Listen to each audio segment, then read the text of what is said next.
हम लाइफ में जो भी करते हैं उसके कंसिक्वेंसेस है, सही या गलत, पर फिर भी हमारे पास हक है, हम चूज कर सकते हैं कि हमें क्या करना है।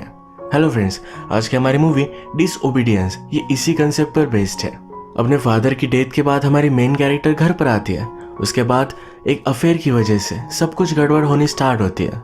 मूवी स्टार्ट करने से पहले मैं आप सबसे रिक्वेस्ट करना चाहता हूँ, अगर आपको वीडियो अच्छा लगता है तो प्लीज इस वीडियो को लाइक और कमेंट जरूर कर दीजिएगा। इससे चैनल को बहुत सपोर्ट मिलता है। अब बिना किसी तरीके इस एक्सप्लेनेशन को स्टार्ट करते हैं। ये जो हमारी स्टोरी है ये जू लोगों की है। इनकी प्रेयर चल रही थी। उसमें बताया जा रहा था कि जो लोग बुरा करते हैं उनके साथ बुरा होता है, जो अच्छा करते हैं उनके साथ अच्छा। पर हमारे पास एक राइट है जो है फ्री विल। हम चूज कर सकते हैं कि हमें क्या करना है। ये बात करते करते रैव को हार्ट अटैक आ गया, जो यहाँ का रैप आया था। इसके बाद नेक्स्ट सीन में हमारी मेन कैरेक्टर जिसका नाम है रोनित, ये हमसे इंट्रोड्यूस होती है। ये एक फोटोग्राफर है। ये आज भी अपना नॉर्मल सा काम कर रही थी, तभी उसके फ्रेंड ने उसे बोला कि ये फोन कॉल तुम्हें लेना चाहिए। फोन कॉल के बाद वो बहुत ही ज्यादा डिस्टर्ब हो चुकी थी। चलते चलते बार तक गई और पूरा समय रो रही थी। बार में एक रैंडम स्ट्रेंजर के साथ ये इंटीमेट हो जाती है। पागलों की तरह यहाँ वहाँ सिटी में घूमती है। इसके बाद उसने एक फ्लाइट ली और वो अपने टाउन आ गए।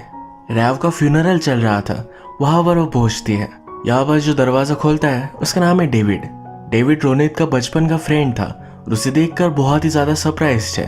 हमें पता चलता है कि राव ये रोनित के डैड थे, इसीलिए वो इतनी डिस्टर्ब थी। राव की डेथ निमोनिया की वजह से हुई थी। या फ्यूनरल पर आने के बाद सब लोग स्ट्रेंजर है और डेविड भी उसे एक्सपेक्ट नहीं कर रहा था, क्योंकि रोनित घर से भाग गई थी। उसने अपनी फैमिली से कोई भी कांटेक्ट नहीं रखा था और बहुत सालों बाद अब वो फर्स्ट टाइम घर आई है। घर में वो अपने अंकल से मिलती है, जिनके बीच में बहुत ही टेंशन है। डेविड रोनित को यहाँ अनकंफर्टेबल लग रहा था, तो इसीलिए कॉफी पिलाने के लिए ऊपर लेकर आता है। रोनित उससे पूछती है, क्या तुम अभी भी मुझसे नाराज हो? वो कहता है कि तुम अचानक से चली गई थी, यानी कि ऑफकोर्स वो नाराज है।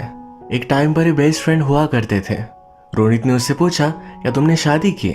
डेविड मैरिड है, पर रोनित गेस नहीं कर सकती कि डेविड ने किसके साथ शादी की होगी। इसी फ्यूनरल पर रोनित और डेविड की बहुत ही अच्छी बेस्ट फ्रेंड ईस्टी भी है। ये तीनों अनसेपरेबल थे। डेविड ईस्टी से पूछता है, क्या रोनित हमारे साथ रह सकते हैं? ये सुनकर रोनित को शॉक लगा। उसने फिगर आउट कर लिया कि एसटी और डेविड की शादी हो चुकी है। एसटी के यहाँ से जाने के बाद रोनित डेविड से पूछती है, तुमने उससे शादी की?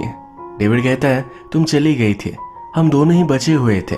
रोनित नाराज है क्योंकि उसके फादर बीमार थे, पर फिर भी डेविड ने उसे कुछ भी पता नहीं था। इस फ्यूनरल के बाद इनका एक इवेंट है जिसका नाम है हेस्पेड। ये सही से हो जाना चाहिए, इसीलिए डेविड रोनित से कहता है, तुम यहाँ तमाशा वगैरह खड़ा मत करना, सब कुछ सही से होना चाहिए। रात में एसटी रोनित को रूम वगैरह देती है।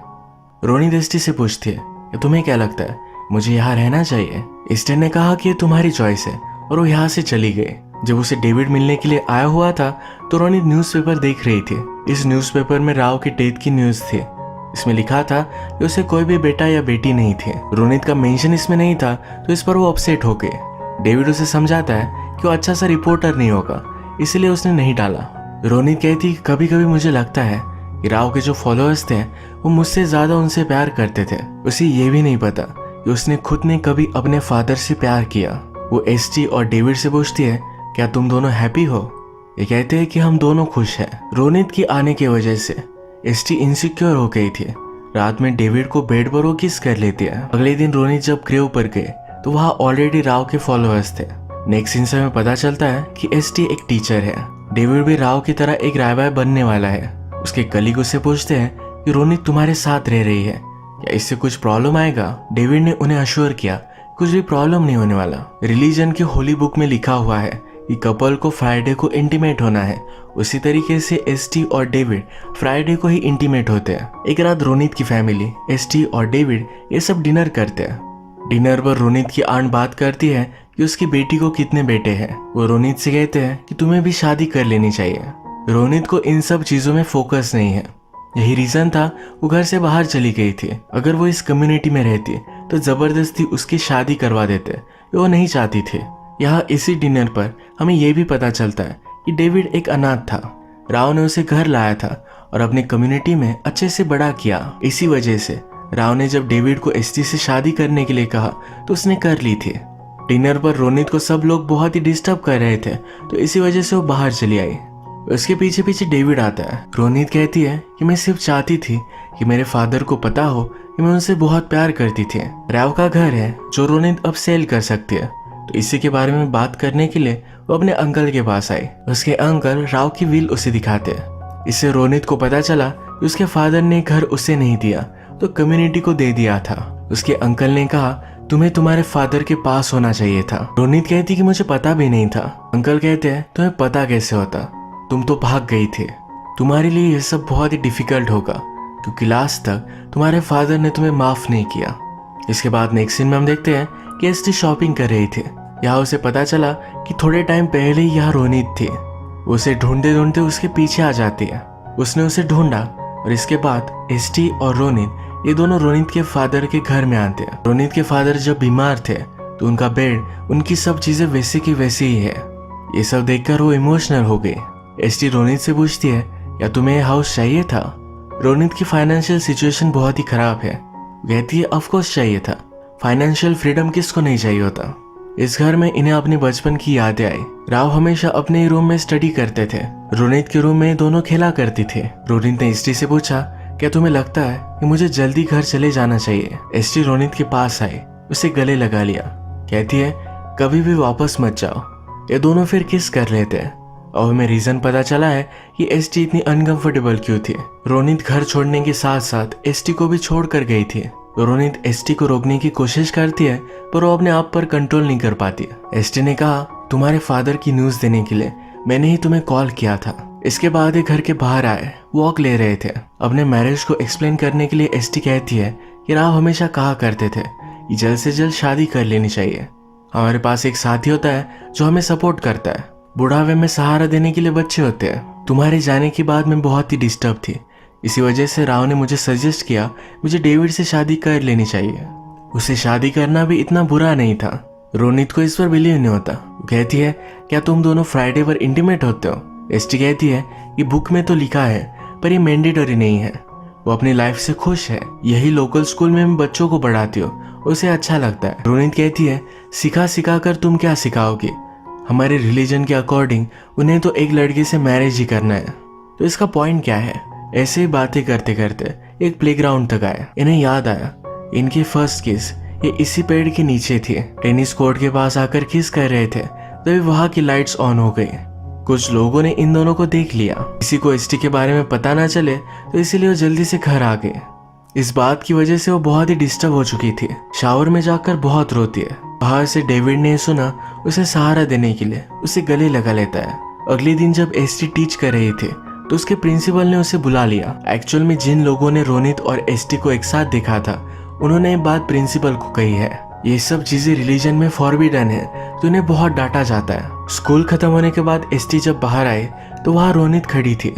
एसटी जल्दी से उसे एक काम जगह पर लेकर जाती है। वो कहती है कि मैं एक रिलीजियस लाइफ जी रही हूँ, तुम्हारे साथ ये सब चीजें मैं नहीं कर सकती। रोनित ने कहा कि कहीं और जगह जाकर बात करते हैं। ये दोनों फिर होटल में आए, एक दूसरे के साथ इंटीमेट हो गए। एसटी रोनित से कहती है कि मैं हमेशा तुम्हारे बारे में सोचा करती थी, तुम कैसी होगी, क्या कर रही होगी, ये वंडर करती थी। रोनित एक थॉट में गुम हो गई थी।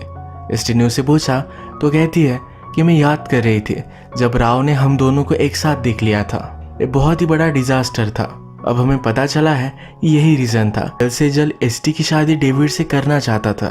वो इन सब के सख्त खिलाफ था, तो इसी वजह से रोनित को घर छोड़ना पड़ा था। एसटी जब घर पर आए तो डेविड उसके साथ इंटीमेट होना चाहता था। इस बात से वो बहुत ही डिस्टर्ब थे। उसने बाथरूम में जाकर उल्टी कर दी। अब उसे पता चला कि वो प्रेग्नेंट है।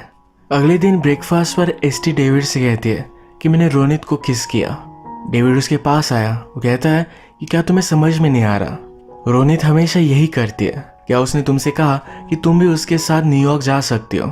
हम हमेशा एक दूसरे से ऑनेस्ट रहे हैं, हम खुश हैं, इस तरह से हमारी लाइफ को बर्बाद मत करो। एसटी कहती है मैंने ही रोनित को बुलाया है, वो वापस आए, यही मैं हमेशा से चाहती थी। मैं जो हूँ वो हूँ, इसे मैं बदल नहीं सकती।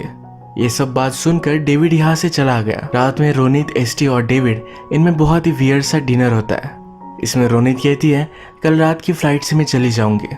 डेविड का मानना सही हुआ। जब भी चीजें हार्ड हो जाती है तो रोनित वहां से भाग जाती है। वो एसटी से पूछता है कि अब तुम क्या करोगी? एसटी कहती कि मुझे पता नहीं है, इस बात की वजह से एसटी रोनित पर बहुत ही गुस्सा थे। अगले दिन रोनित जाने के लिए जब एयरपोर्ट पर आई तो उसे डेविड का कॉल आया। वो कहता है कि एसटी गायब हो चुकी है, वो कहीं भी मिल नहीं रही। रोनित को भी एसटी के लिए डर लग रहा था, तो इसलिए उसे ढूंढने के लिए वो डेविड के साथ यहाँ वहाँ घूमती है। बहुत टाइम तक ढूंढने के बाद जब ये दोनों घर पर आए तो वहाँ एसटी ऑलरेडी थी। वो अपना माइंड करने के लिए उसने कुछ टाइम ऑफ लिया था। डेविड रोनित पर गुस्सा था तो कहता है कि शायद उसने तुम्हें कभी कांटेक्ट ही नहीं किया होता। रोनित कहती है कि मेरे फादर की डेथ हुई थी, क्या तुम मुझे बताने भी नहीं वाले थे? डेविड ने कहा कि मेरे वाइफ को मैं प्रोटेक्ट करने की कोशिश कर रहा था। ये सब बात सुनकर एसटी डेविड से कहती है मुझे मेरा फ्रीडम चाहिए। डेविड उससे सॉरी कहता है और वो कहती है कि मैं प्रेग्नेंट हूँ, मेरे पास बचपन से कोई भी चॉइस नहीं थी, जो भी रिलीजन में था वो मुझे मानना पड़ा था। इस बंदिश में मैं मेरे चाइल्ड को नहीं लाना चाहती, उसे इस रिलीजन को चूज करने का ऑप्शन होना चाहिए। डेविड को एक्सेप्टेबल नहीं था तो यहाँ से वो चला गया। आज रात ही सब लोगों का हेस्पेड का इवेंट था, इसमें रोनित और एसटी भी आते हैं। इस स्पीच में डेविड कहता है रोनित के फादर राव की जब डेथ हुई थी तो उनके फाइनल वर्ड्स में वो फ्रीडम के बारे में बात कर रहे थे। उन्होंने कहा था कि हम चूज करने के लिए फ्री है, हम सब लोग फ्री है, इसी वजह से मैं चूज करता हूँ कि मैं रायबाई नहीं बनने वाला। उसने इस ऑनर को ठुकरा दिया। ये जो यहाँ वो बात कर रहा था इसे उसने एक्सेप्ट कर लिया है। एसटी भी चूज कर सकती है। ये जब हो जाने के बाद ये सब बाहर आए तो एसटी ने रोनित को हक किया। रोनित भी ये देख रही थी तो इन्होंने उसे भी इनवाइट कर लिया। ये तीनों एज अ फ्रेंड एक दूसरे को जज ना किए हुए एक दूसरे को सहारा देते हैं। अगले दिन सुबह रोनित यहाँ से जा रही थी। हम देख सकते हैं कि एसटी और डेविड अलग अलग सो रहे हैं। रोनित कार में बैठ गई और एसटी उसके पीछे पीछे भागते हुए आई। ये एक दूसरे को किस करते हैं। रोनित एसटी से कहती है कि तुम एक बहुत ही अच्छी मदर बनोगी। एसटी ने डिसाइड किया है कि वो रोनित के साथ नहीं आएगी। जैसे कि हमें पता है कि रोनित इतनी डिपेंडेबल नहीं है। एसटी की भी एक लाइफ है, छोटे बच्चों को पढ़ाना उसकी जॉब उसे अच्छी लगती है। रोनित के लिए अपनी लाइफ इस तरह से छोड़ नहीं सकती। वो सिर्फ अब अपने होने वाले बेबी को एक चॉइस देना चाहती है। वो नहीं चाहती उसका बेबी किसी भी रिलीजन में कन्फाइंड रहे। इसी तरीके से फ्रीडम के बारे में बताते हुए ये मूवी एंड हो जाती है। अगर आपको ये वीडियो अच्छा लगा तो प्लीज़ इस वीडियो को लाइक कर दीजिएगा। मैं बहुत सारी मूवीज़ लेकर आता रहता हूँ, तो प्लीज़ इस चैनल को सब्सक्राइब कर दीजिए और बेल नोटिफिकेशन आइकन दबाना मत भूलिएगा। हम फिर से मिलेंगे और एक नई मूवी के साथ। तब तक के लिए थैंक यू और आप अपने आप का ख्याल रखिए।